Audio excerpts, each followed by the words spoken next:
Bonjour à toutes, bonjour à tous, bienvenue sur le plateau de la matinale de TV Vendée. Nous sommes le lundi 29 janvier 2024, j'espère que vous avez passé un très bon week-end. On est parti, on fait le point sur les titres, sur ce qui nous attend durant cette demi-heure. Nous reviendrons sur le rassemblement des agriculteurs en Vendée. Ils étaient notamment ce week-end du côté de La Roche-sur-Yon pour faire savoir leur mécontentement suite aux annonces du gouvernement vendredi soir.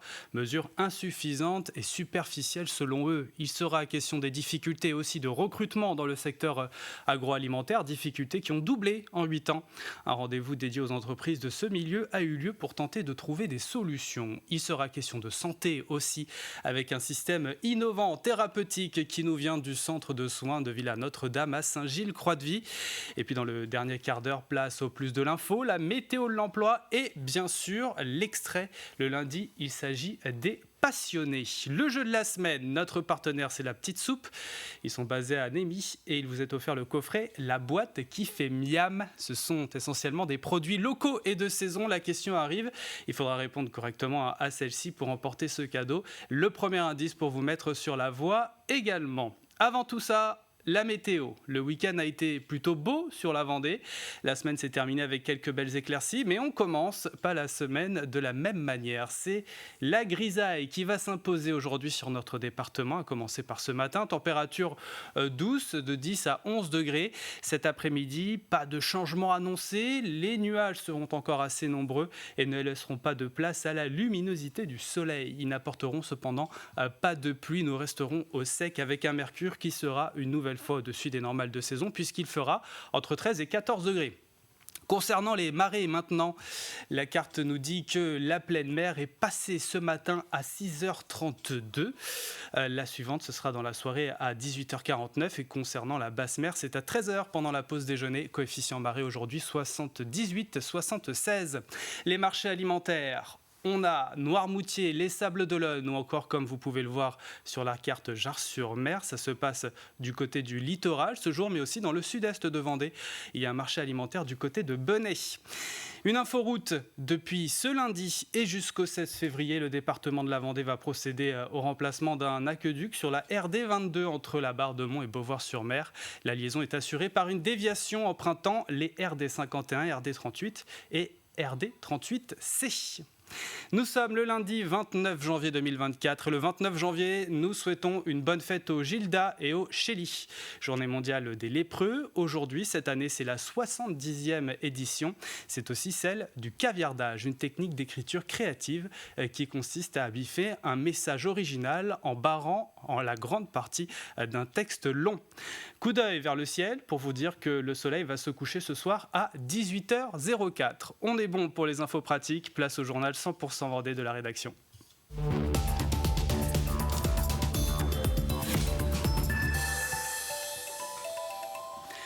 Les actions des agriculteurs en colère ce week-end en Vendée, avec toujours ces revendications. Une agriculture pas assez rémunératrice et avec beaucoup trop de charges comme le gasoil non routier. Samedi, il était prévu un happening original. Celles et ceux qui étaient présents se sont déshabillés pour exprimer leur slogan « Tous à poil sur la paille », dénonçant par l'humour leur situation financière préoccupante. Des mesures jugées la veille au soir par le Premier ministre Gabriel Attal. La veille au soir, donc, ils étaient à peu près une cinquantaine à s'être réunis à La Roche-sur-Yon pendant près de 2 heures. Anaïs Escalona les a suivis. Des tracteurs en plein centre-ville. Les agriculteurs sont une cinquantaine à s'être déplacés sur le rond-point des Flâneries à La Roche-sur-Yon. Malgré les embouteillages, les habitants ont apporté du soutien aux manifestants. Ce matin, au tout début, un gars qui m'a donné un ticket restaurant pour manger cet après-midi. En notre soutien, on voit bien que la population nous soutient quand même. Ouais. C'est vraiment solidaire. Et il faut voir les encouragements qu'on a quand on donne des tracts. C'est impressionnant. Ben là, on fait entendre notre colère et si à force on n'est pas écouté, on ira plus loin. Et s'il faut bloquer Paris ou bloquer Bruxelles, on le fera, quoi. Mais et là, on voit le soutien de la population, tout le monde nous dit qu'on a raison, qu'il faut continuer. Le souhait que je voulais, c'est que tous les syndicats se regroupent au moins pour une fois pour la bonne cause, pour l'agriculture, pour les agriculteurs, mais ce n'est pas le cas du syndicat majoritaire. Les récentes mesures annoncées par le gouvernement n'ont pas su convaincre les agriculteurs de ce syndicat. Aujourd'hui, l'État a traité le superficiel. Maintenant, on va rentrer dans le dur, dans le fond du problème. L'État, l'Europe, accorde du libre-échange aux produits agricoles. On a notamment, la semaine dernière, les députés européens ont signé un accord avec la Nouvelle-Zélande qui est inacceptable. En gros, on va faire traverser des produits agricoles sur toute la planète pour venir ici. Mais on a ce qu'il faut ici. Accord de libre-échange, concurrence déloyale. Face à l'accumulation de ces directives, c'est toute la filière agricole française qui exprime son ras-le-bol aujourd'hui. En 2040, il y aura déjà 50% des agris en moins. Arrêtez de penser à nous donner des subventions jusqu'à 2040. On veut vivre de notre métier. C'est pas respecter les agriculteurs quand on les paye, on les sous-paye. À la fin de la manifestation, certains agriculteurs se sont mis symboliquement à poil sur la paille. Leur syndicat prévoit de nouvelles actions dès ce début de semaine. Et selon le président de la coordination rurale 85, d'autres actions sont prévues en Vendée dans le courant de la semaine et ça pourrait commencer dès aujourd'hui. Nous y reviendrons dans nos prochaines éditions. C'est un constat partagé entre acteurs de l'emploi. Il est difficile de recruter et de fidéliser dans l'industrie agroalimentaire. En 8 ans, ces difficultés ont doublé dans la région. Un rendez-vous dédié aux entreprises de ce secteur a eu lieu pour leur permettre d'échanger et de trouver des solutions concrètes aux problèmes de recrutement, partager les bonnes pratiques ou encore donner des clés pour surmonter les défis actuels. 14 entreprises étaient présentes et 40 actions ont été produites. On a en permanence 20 à 30 postes à pourvoir, surtout sur le métier de conducteur de ligne, technicien de maintenance, mais on en est même aujourd'hui à avoir du mal à recruter des boulangers, des pâtissiers, parce qu'il nous faut des personnes qui ont des compétences techniques. Par exemple, sur le sujet de l'intégration, quels sont les parcours d'intégration que l'on peut proposer aux nouvelles recrues ? Par exemple, des sujets sur le processus de recrutement, comment s'assurer qu'il est attractif, qu'il n'est pas trop long. Donc des actions pour raccourcir les processus de recrutement. Par exemple, sur la question du développement des compétences, on sait que c'est de nature, ce que propose l'entreprise en matière de développement des compétences, c'est de nature à attirer des collaborateurs et à les fidéliser. Donc c'est aussi qu'est-ce que l'entreprise propose pour aider les collaborateurs qui le souhaitent à progresser, à se professionnaliser, à évoluer vers d'autres postes. Donc voilà le genre d'idées qui ont été partagées. Le centre de soins médicaux et réadaptation Villa Notre-Dame à Saint-Gilles-Croix-de-Vie vient de se doter d'un nouveau dispositif. Il est innovant. Cela concerne la rééducation des membres supérieurs. Une innovation thérapeutique qui repose sur un logiciel, d'une caméra et d'un système. La marche enregistre le mouvement correct du membre sain et le projette comme s'il s'agissait de celui qui est malade. Le patient va ensuite réaliser le mouvement qu'il voit à l'écran. Le dispositif lui a vraiment permis de gagner en extension. Là, sur un premier essai, une première séance, on est passé de 5 degrés d'extension de poignet à 20 degrés d'extension de poignet. Ça lui a vraiment permis d'inhiber la douleur et de se concentrer que sur le mouvement pendant le temps de la séance. À partir en fait, d'une image du membre supérieur sain, on va en fait simuler du coup l'image du membre supérieur lésé. Ça va vraiment venir en complément de notre prise en soin en ergo, pour venir essayer de stimuler au maximum les fonctions motrices. Et le dispositif coûte 61 000 € intégralement pris en charge par l'Agence régionale de santé. C'est une idée ludique qui nous vient d'une association à Saint-Fulgent. Afin de soutenir les aidants, il est possible avec Up and Down de commander le calendrier 2024 Le Puy du Fou. Les bénéfices issus des ventes sont destinés à financer les différents projets du collectif. Cette association a pour but de permettre au public de mieux connaître la trisomie 21 et les autres différences, réunir celles et ceux qui veulent s'engager autour de cette cause et militer pour leur inclusion. L'argent récolté grâce au calendrier servira aux frais de fonctionnement de l'association et également à financer un projet un peu fou, celui d'emmener les familles en voyage de répit sur l'île de la Réunion. On veut faire un voyage de répit pour les parents et les enfants de l'association. On souhaiterait les emmener en fait à l'île de la Réunion une dizaine de jours puisque en fait, tous les parents en fait n'ont pas forcément les moyens de partir en vacances. Il me reste plus que 42 000 euros à trouver. Donc les entreprises, si vous nous regardez, on peut défiscaliser, n'hésitez pas. Et voilà, donc ça servira aussi pour ce voyage de répit. Une application de covoiturage du quotidien intitulée Caros s'implante du côté de Luçon. Gratuite, elle vous permet d'être plus respectueux de l'environnement tout en faisant des économies et facilite la mobilité, notamment sur les déplacements domicile-travail. C'est le fruit d'un partenariat inédit signé entre la communauté de communes, la région des Pays de la Loire et l'application. L'avantage, c'est aussi de compléter une offre de transport collectif ou encore de permettre une mise en relation avec des covoitureurs. Nous lançons une solution, une application qui va permettre de faire du covoiturage au niveau des entreprises. Aujourd'hui, sur le territoire, il y a des difficultés pour trouver des personnes pour aller dans les entreprises. Et une de ces difficultés vient du transport. Donc, la Comcom lance une application avec la société Caros qui permettra aux gens de faire du covoiturage pour aller ou pour revenir des entreprises. Je dirais qu'il y a deux choses. Un, ça permet aux gens qui sont déjà dans les entreprises de covoiturer avec leurs collègues et de recevoir de l'argent parce qu'ils sont payés. Et deux, ça va permettre à des gens qui aujourd'hui n'ont pas de solution de transport de venir dans ces entreprises et donc d'augmenter leur employabilité. Ensuite, Vendée Littoral, 85% des déplacements réguliers sont effectués en voiture individuelle. On ouvre une page sport maintenant et ça commence avec du foot avec cette rencontre de National 2, match en retard de la 9e journée au stade Massabielle. Le club des Herviers n'a pas pu faire mieux qu'un match nul, un partout face à Romorantin après avoir ouvert le score. Pourtant, les Vendéens ont vu leur adversaire revenir à la marque à la 50e minute. Ça fait 2 matchs où c'est difficile, mais on ne perd pas. Donc la semaine dernière, on a été mené au score très vite. On a dû s'arracher pour aller chercher les choses et revenir au score. On aurait peut-être pu l'emporter aussi sur la fin de match. Et puis ce soir, on n'a pas réussi à contenir l'adversaire malgré l'ouverture du score. Et bon voilà, il y a forcément des regrets, mais j'en veux pas aux joueurs parce qu'ils donnent beaucoup et il y a des périodes dans une saison qui sont plus délicates. On est dans une période délicate, mais dans cette période délicate, on ne perd pas. Et avec ce score de parité, les Herbiers restent en tête du classement avec 26 points, soit 4 plus que leur dauphin, qui n'est d'autre que la Roche VF, autre équipe vendéenne engagée en National 2. Un mot de basket, le RVBC était dans le Finistère face à Landerneau pour le compte de la 14e journée de Ligue féminine. Rencontre capitale, puisque le RVBC est avant-dernier et les Bretognes dernières. Les Tigresses ont parfaitement lancé leur rencontre et mènent 29-10 au bout de 10 minutes. Les Finistériennes vont totalement faire basculer le match dans le deuxième quart-temps et mènent finalement 43-41 à la pause. Les deux formations sont au coude à coude au retour des vestiaires, mais finalement, ce sont les Vendéennes qui prennent le pas. Elles mènent 78-75. Les joueuses de Manu Body grimpent d'une place au classement et pointent désormais en 10e position. Elles reviennent à 2 longueurs de Charleville-Mézières, 8e. Continuons avec du basket, toujours avec cette défaite de Saint-Georges-Montaigu Vendée sur leur parquet face à Niort, 73-68. Rencontre comptant pour la Nationale 2. Beaucoup de monde pour assister au match et de très nombreux supporters qui ont électrisé la salle parfois.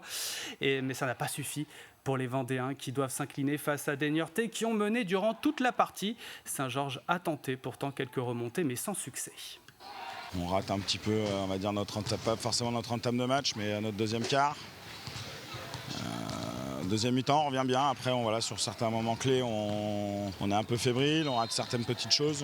On a été dominé un peu dans l'impact physique. On a laissé beaucoup de secondes chances par moment. Après, on laisse filer un match qu'il fallait prendre. Sur certains moments clés, on ne met pas les tirs, on perd des petites balles, mais voilà, ça ne s'arrête pas là. Là, aujourd'hui, on enchaîne une nouvelle défaite. Il va falloir relever la tête et puis pas lâcher, comme c'est encore long. Maintenant, il va falloir récupérer à l'extérieur ce qu'on laisse à domicile.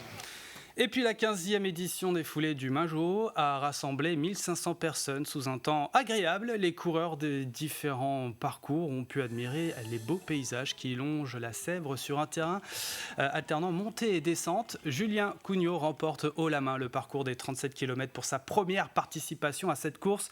Le tout en 2h28 minutes et 56 secondes, soit plus de 11 minutes d'avance sur le deuxième. En deuxième place, du coup, on retrouve Antoine Hervouet. David Reitière vient compléter le le podium, la première féminine sur le 37 km et Gaidig Le Gallio en 3h27 minutes et 11 secondes.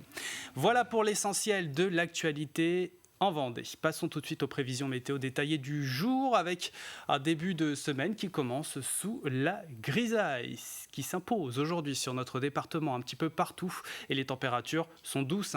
Nous comptons 9 degrés à Fontenay-le-Comte et la Châtaigneraie, 10 pour Chantonnay, La Roche-sur-Yon, même chose pour l'Île-Dieu et la Tranche-sur-Mer, 11 dans les rues de Chaland et les Sables d'Olonne. Cet après-midi, pas de changement annoncé, les nuages seront encore assez nombreux et laisseront pas de place au soleil, pas de pluie cependant, nous resterons au sec. Température encore une fois au-dessus des normales de saison puisqu'il fera entre 13 et 14 degrés aujourd'hui. Nous entrons dans la deuxième partie de cette édition. À suivre dans quelques instants le plus de l'info, la météo de l'emploi avec des postes à pourvoir en Vendée. L'extrait aujourd'hui, c'est celui des passionnés. Comme tous les lundis, un tout nouveau numéro arrive.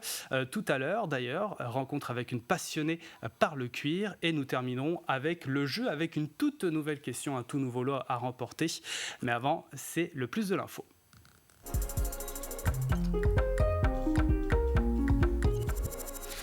Et dans le plus de l'info, nous revenons sur l'enquête concernant le Préfou et lancée à l'été dernier. L'objectif est de connaître l'attachement des habitants à ce patrimoine immatériel pour obtenir une IGP, indication géographique protégée.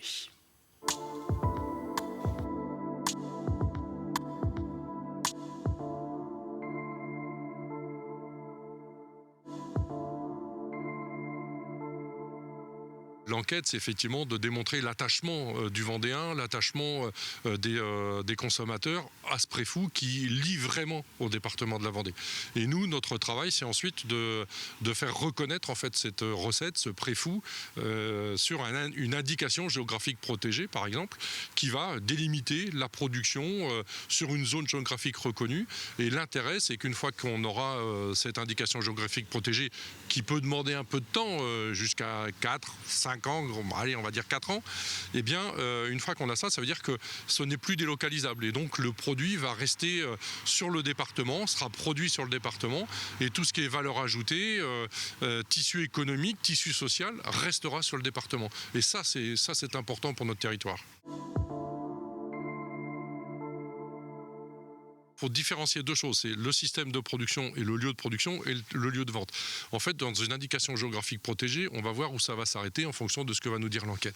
Mais on pourrait très bien dire, eh bien voilà, le Préfou, il est fabriqué forcément en Vendée, le Préfou de Vendée. Alors quand je parle du Préfou de Vendée, on parle du Préfou beurre ail exclusivement.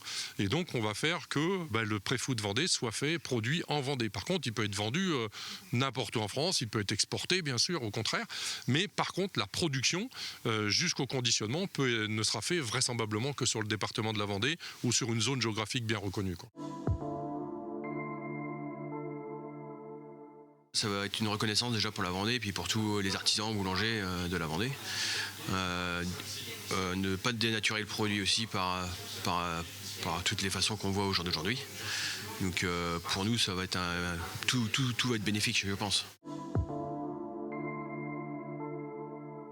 Alors une fois que l'enquête va être terminée, c'est-à-dire que nous, on va pouvoir abonder dans notre cahier des charges. On a déjà la recette, on a déjà des choses décrites, mais on va pouvoir abonder en fait dans la notoriété du produit, l'historique du produit. C'est ce qui nous manque aujourd'hui. Et une fois qu'on aura ça, on va finir en fait notre dossier et on pourrait déposer ce dossier-là, je pense à la France au niveau national, on va dire à l'automne 2024 si on a tous les éléments. Et on a d'abord un passage en fait en France avec ce qu'on appelle une enquête publique pendant 2 mois. Enfin bon, voilà, c'est un peu où tout le monde pourrait répondre ou donner des avis. Et puis ensuite, ça part à l'Europe. Et là, on repart encore pour 1 an ou 2 avec la même chose sur les autres pays européens. Donc voilà, ça fait c'est un dossier qui peut aboutir au bout de 4 ans normalement, quoi.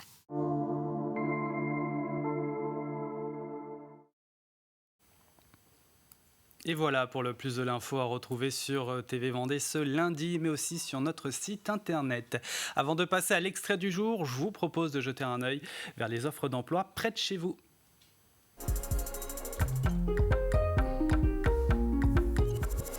Et différentes offres vous sont proposées un petit peu partout en Vendée. Voyez plutôt.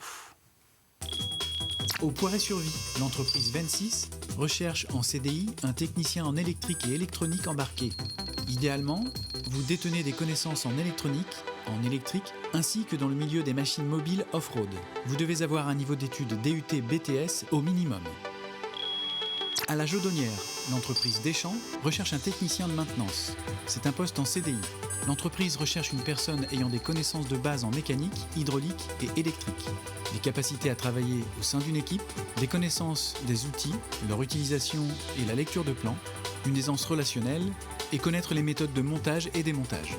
Une expérience dans la mécanique industrielle est souhaitée, vous devez être minutieux et habile, le permis B est exigé et vous devez être disponible pour des déplacements en local et dans toute la France. À Saint-Gemme-la-Plaine, l'entreprise Jarny MVS recherche un technicien SAV en CDI.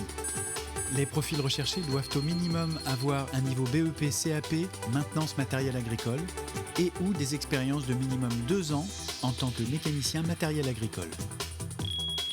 Littoral Vendée Automobile à Mouillon-le-Captif recherche un technicien automobile en CDI. Vous êtes consciencieux et dynamique, vous avez une première expérience et possédez une envie de grandir professionnellement, alors rejoignez l'équipe Kia Mazda MG de Mouillon-le-Captif. À Sainte-Gemme-la-Plaine, l'entreprise Jarny MVS recherche un technicien entretien. Vous devez avoir une base technique en mécanique, agricole, travaux publics, poids lourd, autocar ou auto. Vous êtes une personne autonome et organisée. Enfin, vous avez une certaine aisance relationnelle. À Mouilleron-le-Captif, l'entreprise Littoral Vendée Automobile recherche un responsable magasin pièces détachées en CDI. Vous devez être méthodique et organisé, avoir une première expérience réussie dans la gestion d'un magasin pièces détachées automobile. Enfin, vous serez amené à optimiser l'organisation déjà mise en place. L'entreprise Jarny MVS recherche pour son site Dessart-en-Bocage un responsable d'atelier. Vous êtes titulaire d'un BTS maintenance de matériel agricole ou TP avec une expérience professionnelle de 5 ans minimum. Vous devez avoir également une expérience dans le management d'équipe. Et voilà pour la météo de l'emploi de ce jour. À vous de jouer désormais à vos CV. Nous allons jouer dans quelques instants sur TV Vendée. Mais avant, place à l'extrait des passionnés aujourd'hui.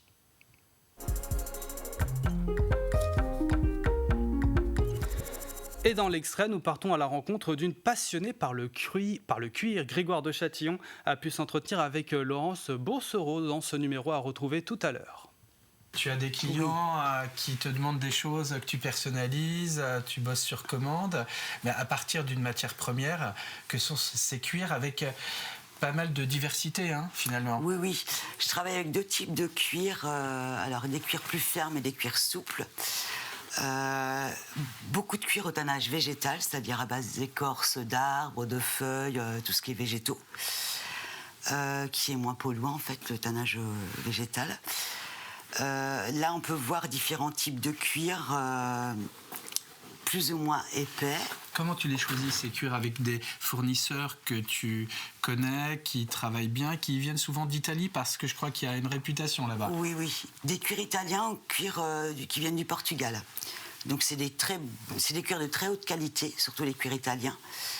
Et on arrive à justement retrouver, le but c'est de retrouver toujours les mêmes cuirs en suivi, avec la même teinte, la même qualité surtout. Nous sommes, Laurence, sur de la peau de vachette, il me semble, bien souvent, mais pas totalement. Ici, je crois qu'on a d'autres animaux. Là, par exemple, on a de l'agneau qui sert à faire quelques petites pièces de petite maroquinerie, des porte-monnaies, des portefeuilles, ou qui peuvent servir en double pour faire des doublures. Ou alors, comme ce cuir-là, qui est un cuir de veau. Donc pareil, quand on le touche, on voit sa douceur.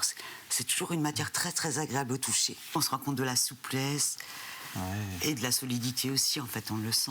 Ben oui, là ça se rapproche un peu du daim derrière, là. Oui.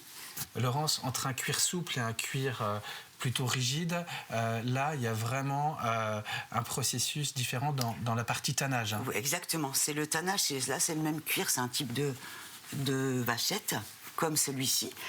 Mais c'est le travail du tannage qui fait la différence de texture et qui le rend souple, en fait. Ils sont teintés dans la masse. Ça veut dire que la teinture ne va pas bouger, vous voyez, autant teintée en dessous que sur le dessus du cuir. Et ce nouveau numéro est à retrouver dans son intégralité aujourd'hui sur TV Vendée. Avant de marquer une page de publicité et nous quitter, nous passons sans transition au jeu de la semaine. Oui, un tout nouveau lot vous est offert cette semaine. C'est avec notre partenaire, la petite soupe basée du côté de Nemi. C'est un coffret qui est à remporter. La boîte qui fait miam. Ce sont des produits locaux et essentiellement de saison. Valeur du cadeau 38 €. Mais ça se mérite. Il faut répondre à la question donc de la semaine. La voici. Quel homme politique était présent à Saint-Hermine le lundi 22 janvier donc lundi 22 janvier, c'était la semaine dernière. L'indice, le tout premier, le voici. Il est venu pour aborder le sujet de l'eau. Vous avez les images qui peuvent clairement vous mettre sur la voie. Pour jouer, c'est sur notre site internet tvvendée.fr. C'est là aussi où vous retrouverez tous les indices. Le tirage au sort du gagnant ou de la gagnante, ce sera vendredi en milieu de journée. Bonne chance à toutes et à tous. C'est la fin de cette matinale. Merci de l'avoir suivi. Prochain rendez-vous avec l'actualité 100% Vendée. Eh bien, ce sera à 12h30 avec Julie Morini. Excellente journée sur TV Vendée.